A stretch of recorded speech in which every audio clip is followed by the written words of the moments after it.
Okay. LVJ, medyo delikado na. Ayan na, kumonekta nga dito yung Unbreakable. Pero wala kasi sila mga minions. Ilalaban ba nila ito? Papasok si KLBJ.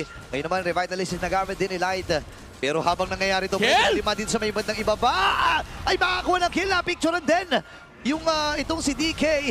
Pero problem dito ng AP Bren is may magkakaroon ng copy dito si Yue ng magandang ultimate. Ito na yung Barbiel. Ayun na, yung SOD, kumonekta na rin, AOG as well. Pero mamamatay ata dito si James Bond, siya pinagtulong-tulungan. Kukonekta yung Missile Arrow. Ngayon si Demon kahit nakadalawa na, Edward napakababa na ng HP plus the Flicker and the Garot play.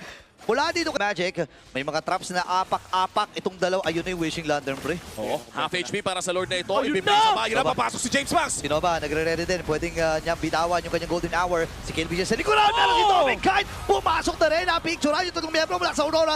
Demon Kite masisecure itong Lord na ito. Pero dire-diretso na ang liwanag na dala-dala ng Aurora. Tumba tatlo para sa AP Bren at si Shubsky na kanilang inahabol. Wala, tingnan natin kung papasukin pa yung Demon Kite. Available Okay. naman ang space escape. Chokes! Goes down! Araw! Pero Grabe yun. Actually, nakita ko nga parang hindi na dadagdagan yung buhay niya habang umahampa siya. Mabuti na. Nova! wait na. AOG. Napindown Nova! na si Light. Si Nova ay nakakuha na naman ng magandang picture pero siya ay namatay din. Pero parang worth it yun ha. Lord sa ibaba.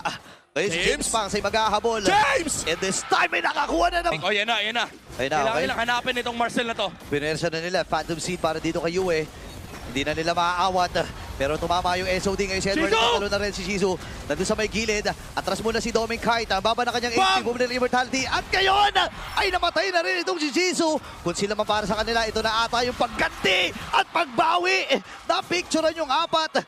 Pero pambili lang ng oras yun. And tatlong miyembro kagad para sa AP ang tumumba. Phantom City gagamitin. James Sang versus 2. Pero ayaw na nila pauwiin pa. Parang hindi na ata kakayanin pa. And James Sang ay tumumba. Nova na lang ang natitira. May Lord pa sila nakasama sa gitna. At ang Aurora ang